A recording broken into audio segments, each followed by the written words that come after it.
Brothers and sisters in Christ, it's so good to be with you again.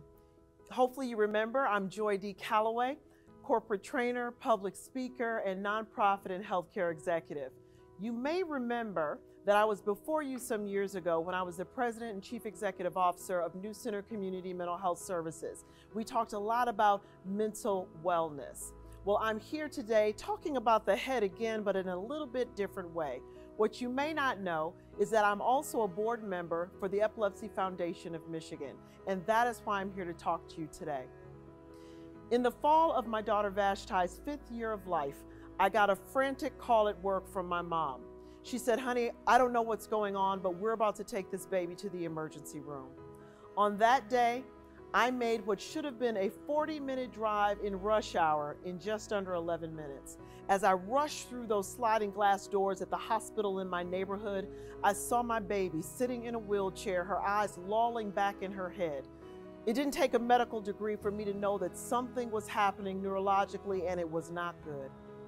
I won't bring us all to tears telling you about the details of that day, but I will tell you in the weeks that followed, Vashti was tested and tested and tested, and finally, she was diagnosed with idiopathic epilepsy, which means of no known origin.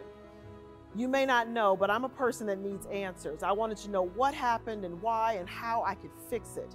I can't tell you the fear, the desperation, the uncertainty that gripped me in that moment. But then a dear friend of mine, Marilyn Gray, introduced me to the Epilepsy Foundation of Michigan. The support that we got from that organization is legend.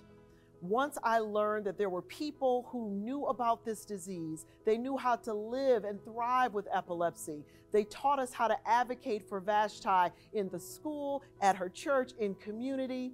They taught us even how to assist her in her educational endeavors all the way through her college experience through this disease of epilepsy. I don't know if you know that 1 in 26 people will be diagnosed with epilepsy at some point in their lifetime.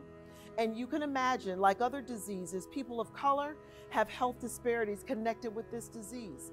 For example, we are more likely to receive our epilepsy care in the emergency room than our white counterparts. We are less likely to have access to highly specialized physicians to focus on our epilepsy. We are also less likely to get highly specialized technological tests like MRIs than our white counterparts. That is why I am here today asking you to partner with me and champion this message of what the Epilepsy Foundation can do in our community. In addition to the support groups that were available to us and to Vashti, in addition to teaching us how to advocate for her in her schooling and in her community, the Epilepsy Foundation also taught us how to speak with her physicians, let them know the symptoms and issues that she was dealing with so that our care was better and better each time. The foundation also lobbies with our legislators to make sure that the pharmaceuticals that we take are affordable, to make sure that the physicians are doing the things necessary to give us the care that we need.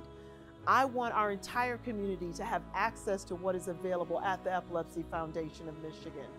Access to care, access to education, access to conferences and webinars and phone calls throughout the year to help us understand more about this disease. Support groups for our young people and the caregivers alike.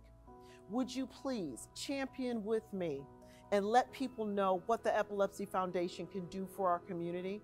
I would love this message to go across your congregation and the congregations across this great state of Michigan.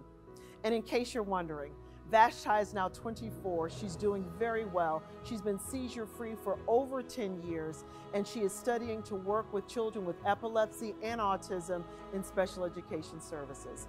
Thank you for your time.